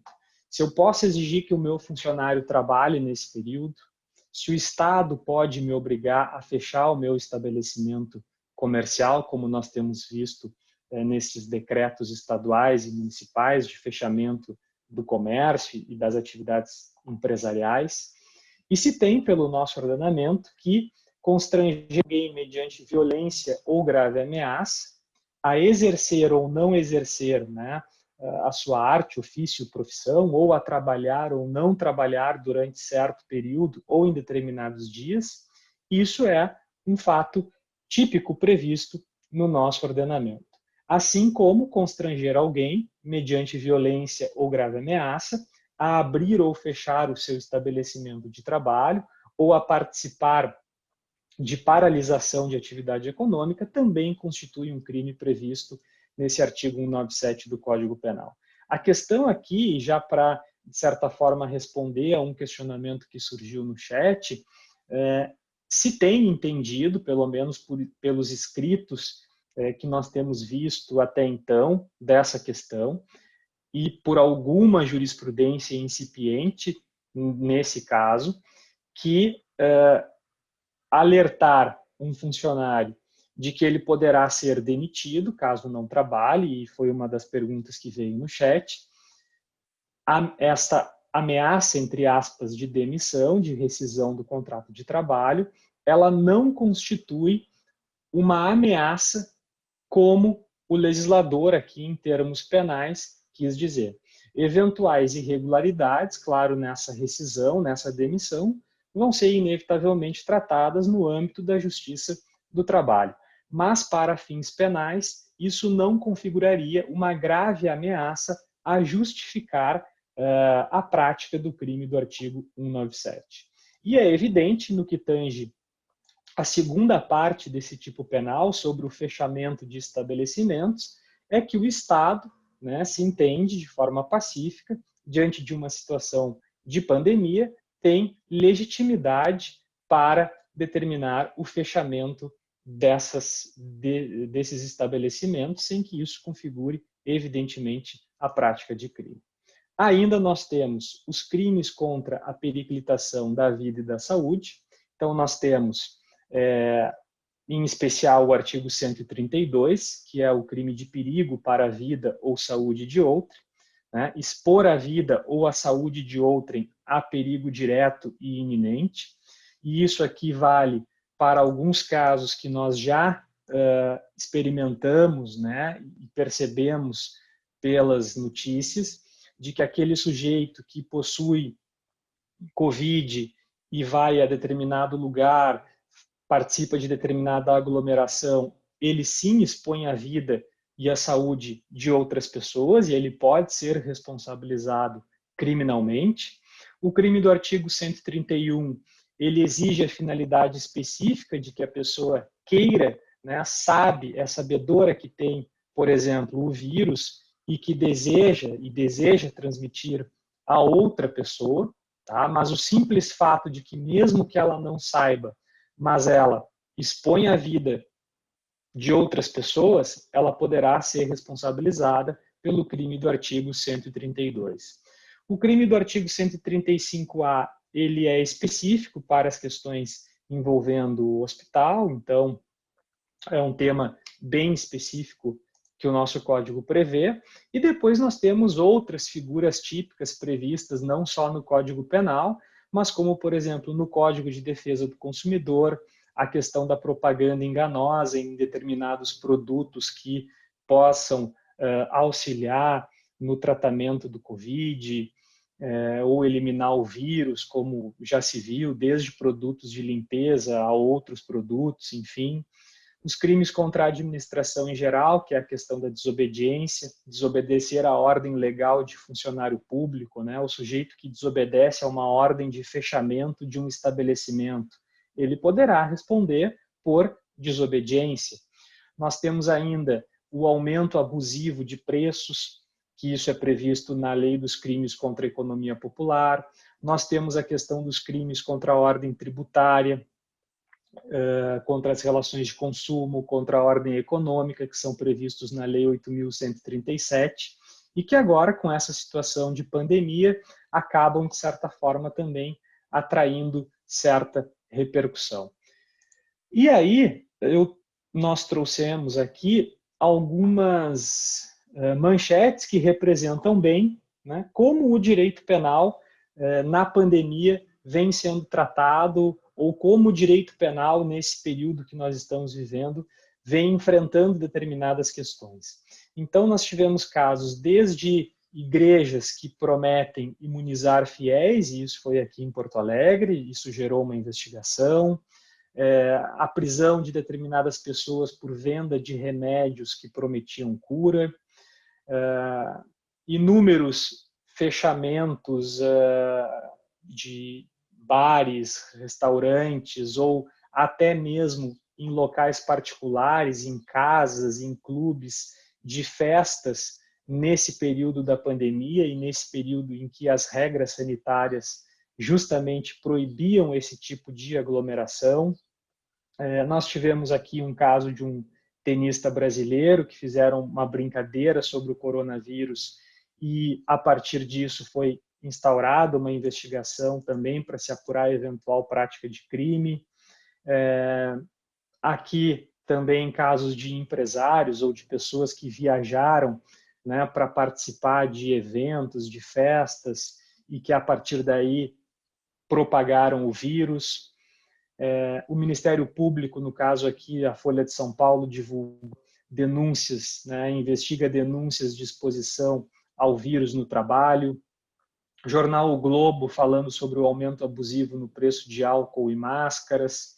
Então, o direito penal passou também a se ocupar desses temas envolvendo a pandemia.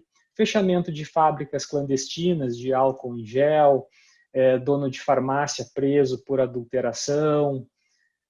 2 casos interessantes aqui já temos a posição do TJ do Distrito Federal, que disseminar o vírus é crime, diante daquela figura típica que vimos antes.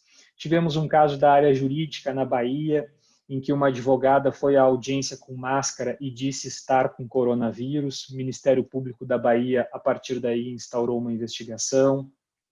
E ainda, por fim, 2 artigos bem interessantes, que se começa a levantar essa questão, e isso tem reflexos no direito penal, vejam só, a questão da recusa em tomar a vacina contra a Covid-19, se isso é crime ou não é, e também a questão se é crime querer passar ou passar Covid-19 a outra pessoa. Então, são questões que o direito penal também vai se ocupar em tempos de pandemia.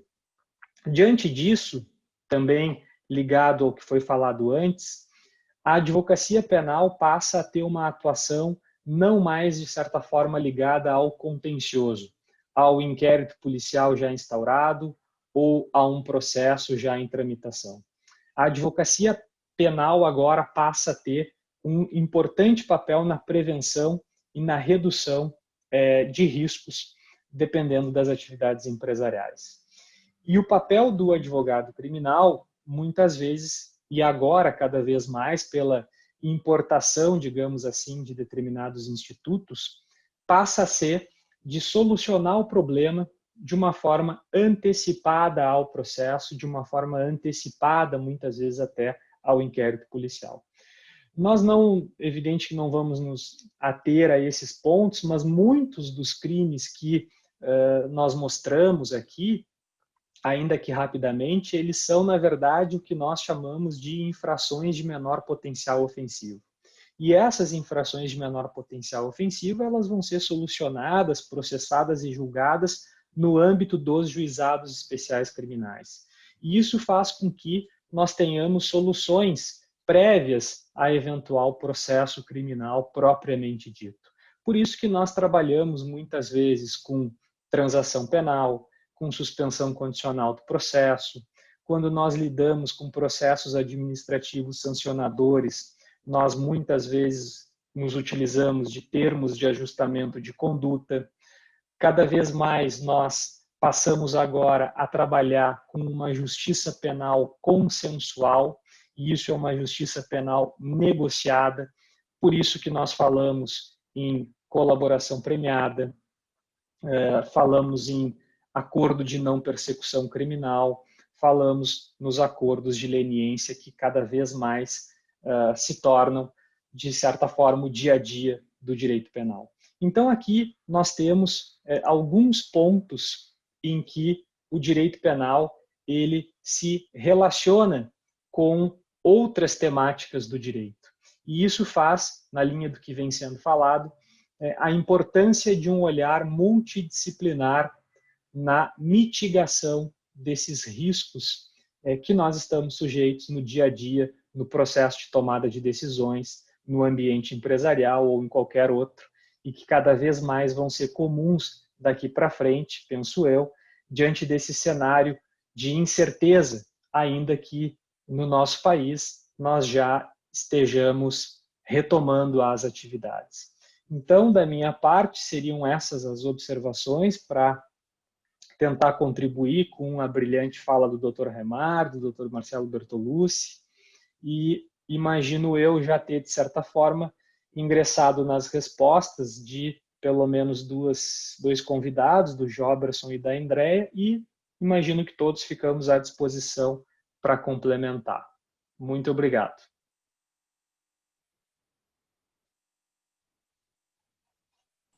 Boa tarde a todos, boa tarde, Guilherme, muito obrigado pela explanação, Marcelo da mesma forma, Raimar. Vou começar então a encaminhar aqui as perguntas feitas via chat, certo? Veio uma aqui primeiramente para o Dr. Raimar, agradecendo essa maravilhosa explanação, e minha dúvida é quanto à emissão de CAT. Sempre que o empregador se contaminar, mesmo a empresa não sendo da área da saúde, nesse ramo bancário, devemos emitir a CAT? Não, a resposta é no sentido negativo, porque a CAT ela deve ser emitida quando o empregador tem convicção de que se trata de uma doença profissional. Há indícios de ser uma doença profissional. No caso da pergunta, formulada por... Dá para te me repetir o nome da... Evelyn, Raimar. Da Evelyn. No caso da pergunta da Evelyn, ela questiona sobre aquelas hipóteses em que a atividade não é uma atividade que guarde um nexo causal mais evidente com a Covid, né? Nesse caso, o empregador não tem por que presumir que a doença, que o contágio, deu-se necessariamente em decorrência do trabalho. Então, eu sugiro que, se não houver uma evidência maior de que o contágio ocorreu em razão da atividade profissional, que não emita a CAT. A CAT deve ser emitida quando há indícios de uma doença profissional, que nós colocamos tudo sob a denominação de acidente, né? O acidente, no linguajar jurídico trabalhista, é não só o acidente propriamente dito, como também a doença decorrente do trabalho, a doença profissional. Então, se não há uma ideia a priori de que se trate de doença profissional, não tem por que fazer uma comunicação de acidente do trabalho, que se afigura como CAT. É isso. Raimar, aproveitando que já estamos aqui, uma outra questão: existe uma limitação de valor para qualquer espécie de indenização decorrente do contágio da Covid-19? Vamos dizer assim, legalmente, em razão da reforma trabalhista de 2017, o governo Temer, para a indenização por dano moral haveria uma limitação de até 50 vezes o último salário contratual. Só que eu falei brevemente sobre isso, os tribunais não têm acolhido essa limitação. Nós temos algumas decisões recentes aí no sentido de que é inconstitucional, porque, veja, Ricardo, o trabalhador sofre o mesmo acidente sofrido por seu colega, como ele ganha R$ 1.500 por mês, a sua indenização será de R$ 75 mil. O outro que ganha 10 mil, estava no mesmo veículo, por exemplo, no mesmo infortúnio, ele passará a ganhar 500 mil. E se trata da mesma dor, da mesma vida, uma vida humana de igual valor, né? Então, os tribunais não estão acolhendo muito essa norma, esse dispositivo da reforma limitador da indenização. Nós chamamos também no jargão jurídico, né, a taxação do dano extrapatrimonial. Mas então, eu diria o seguinte: legalmente há um limite, mas há uma tendência de se derrubar esse limite do dano moral. Quanto ao dano patrimonial, que não é mais dano moral, aquele dano, o prejuízo financeiro, vamos falar assim da maneira mais clara, quanto ao prejuízo financeiro, ao prejuízo econômico sofrido pela vítima de um acidente ou de algum infortúnio qualquer que tenha ocorrido no seu local de trabalho, aí não há limite. Para o dano patrimonial, o limite é o valor do dano. Então, se alguém prova que trabalharia mais 20 anos e nesses próximos 20 anos ganharia 5 milhões de reais, pela forma como ele vinha trabalhando e percebendo, e pela projeção dos seus ganhos, é possível que o tribunal, que o judiciário trabalhista faça um cálculo considerando aquela remuneração mensal que ele vinha percebendo, e como eu acho que eu falei de passagem sobre isso, e multiplicando o valor dessa remuneração por um período de tempo equivalente à vida profissional útil daquele trabalhador. É o tempo que ele deixará de receber aqueles valores multiplicado pelo valor em si. Então, eu resumiria a resposta assim: para o dano moral, há um limite na lei, mas os tribunais não estão acolhendo, não são todos os tribunais que acolhem. Para o dano patrimonial, não há limite. A dimensão é o tamanho do dano. Aproveitando, Raimar, uma outra questão aqui encaminhada à tua pessoa, tanto no módulo privado quanto também pelo Joberson: o enquadramento das medidas governamentais como o fato do príncipe seriam mais favoráveis ao trabalhador ou às empresas? Pois todas as perguntas são bem interessantes. Essa é uma pergunta curiosa. Quando nós falamos em fato do príncipe, o primeiro pensamento que vem à nossa cabeça é de que o interesse maior aí parte do próprio empresário, em se livrar do ônus de uma série de rescisões, por exemplo, e repassar para o poder público sob a justificativa de que essas rescisões ocorreram em razão de políticas governamentais.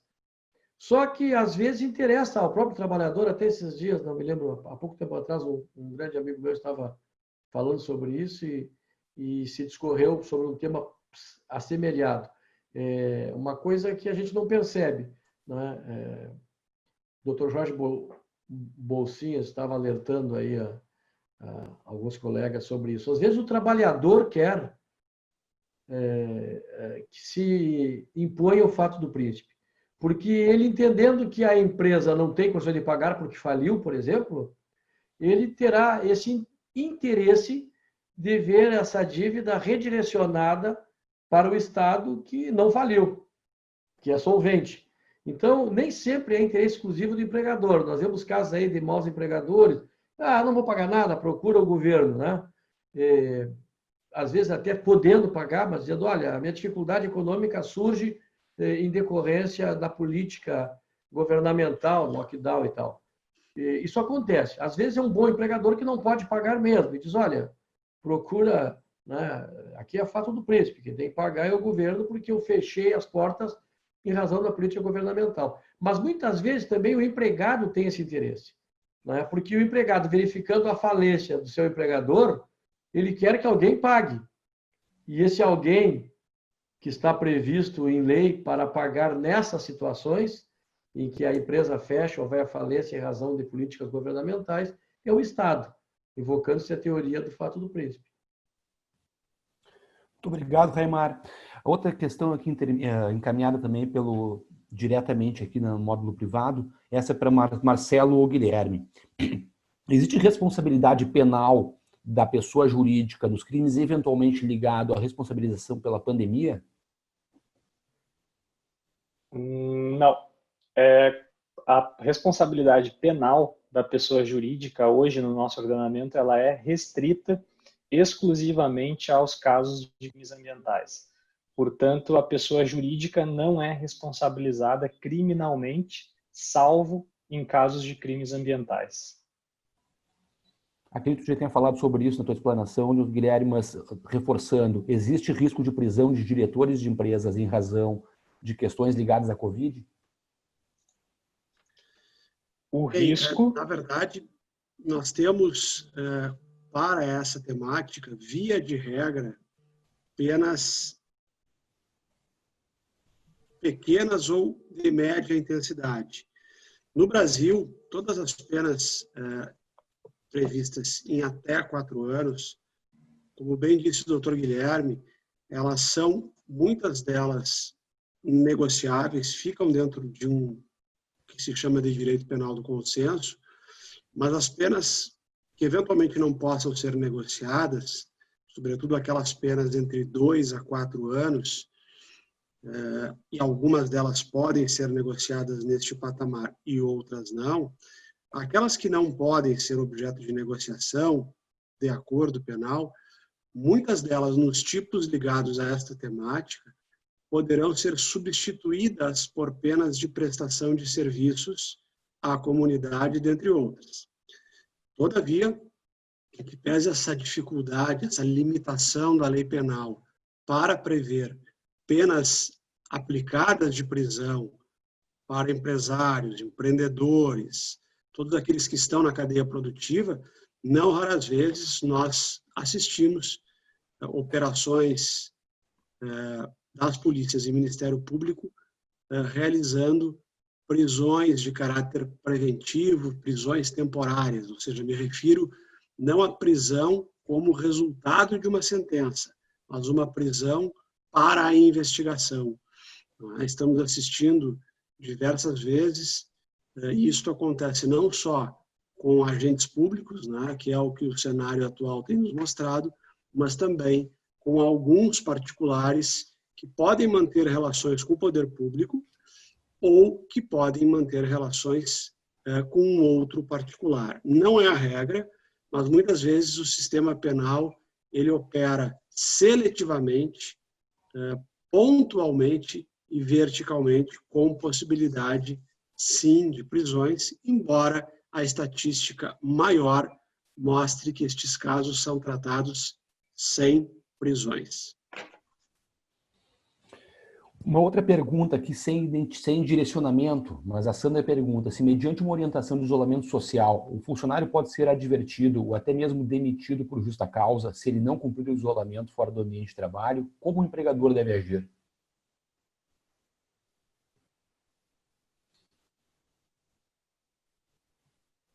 Essa pergunta pode ser... Alô, Ricardo? Eu não percebi se ela se refere a trabalhadores em grupo de risco. Poderias repetir? Claro. Não falo sobre trabalhador em grupo de risco, tá? É mediante trabalhadores, de modo em geral, sobre uma orientação de isolamento social. Uhum. Se eles podem se recusar ao trabalho presencial. Desculpa, vou repetir, tá, Raimar? Mediante uma orientação de isolamento social, o funcionário geral pode ser advertido ou até mesmo demitido por justa causa se não cumprir o isolamento fora do ambiente de trabalho. De que forma o empregador deve agir? Não. Se o empregado não cumpre com o isolamento, pura e simplesmente, sem que tenha se consumado o contágio e a transmissão para outros colegas, não há nenhuma implicação, porque isso está no âmbito da sua vida privada. Ele deixou de tomar alguns cuidados com a saúde, tanto quanto alguém que fuma, ou que bebe, ou que dirige em alta velocidade, né? Não está, assim, ao alcance do empregador forçar esse comportamento. O poder público, sim, poderia, né, multar, poderia criar dificuldades para que o trabalhador enquanto cidadão, se expusesse. Mas isso aí não cabe ao empregador, né? Eu aproveito para dizer, Ricardo, que até eu vi agora uma pergunta feita pela Andréa no chat, acabei de ler aqui. Ela pergunta se o trabalhador de grupo de risco, foi por isso que eu me confundi, porque eu estava lendo essa pergunta, se o trabalhador de grupo de risco pode se recusar a trabalhar, né? Eu entendo que sim. Eu entendo que o trabalhador em grupo de risco ele pode se recusar, porque lá na CLT, no artigo 483, se não me engano, na linha C, diz que o empregado pode recorrer à justiça através da rescisão indireta se ele entender que está correndo risco de mal considerável.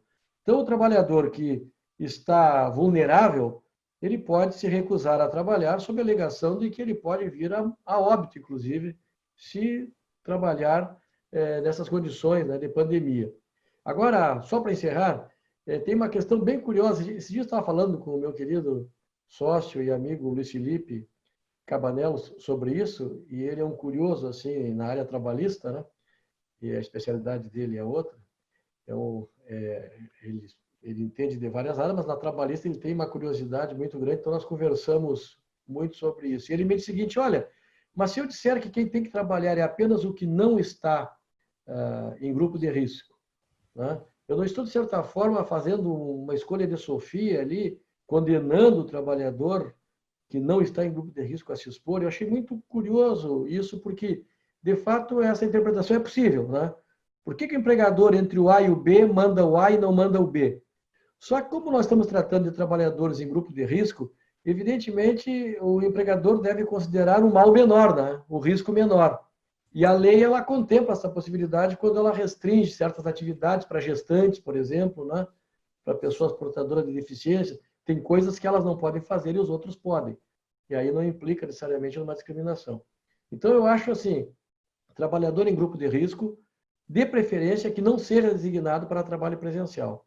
Se for designado, o agravamento de uma possível responsabilidade civil é muito grande. Muito obrigado pela resposta, Raimar. Com a explanação do Guilherme, que já entrou respondendo algumas questões iniciais, nós esgotamos as perguntas encaminhadas por chat. Se alguém tiver ainda o desejo, né, de fazer de viva voz aí, quiser abrir o microfone e perguntar diretamente aos convidados, pode ficar à vontade de fazer agora. Senão nós já vamos nos encaminhando para o fechamento desse nosso evento aí, dessa tarde de quinta-feira. Luiz Henrique, te chamo então para fazer o fechamento do nosso evento. Ricardo, retomo aqui então, mas quero deixar aqui também um recado que eventuais dúvidas que ainda tenham persistido, não há, acredito eu que os meus queridos sócios, se receberem alguma dúvida por e-mail, seguramente poderiam atender aí o questionamento dos nossos convidados e responder eventuais questões que ainda tenham remanescidos desse nosso encontro de hoje. Quero, primeiramente, parabenizar os meus queridos sócios, Raimar, Marcelo e Guilherme, pela brilhante explanação. Muito embora eu realmente seja apenas um curioso, tanto das áreas penais, das áreas penal e trabalhista, né? Mas tenho certeza que, com a explanação de vocês, saí daqui com algumas dúvidas esclarecidas e com tantas outras preocupações certamente instigadas. Quero já, em função do adiantado da hora, agradecer aqui a presença de todos. Foi um prazer recebê-los nessa edição do Cabanelos Diálogos, para tratar deste tema que certamente é um tema de relevância e que preocupa a todos nós. Muito obrigado pela presença, muito obrigado pelo prestígio e até uma outra oportunidade para tratar de outros temas também de interesse aqui das nossas atividades. Uma boa tarde a todos e um bom início de final de semana. E cuide-se. Obrigado.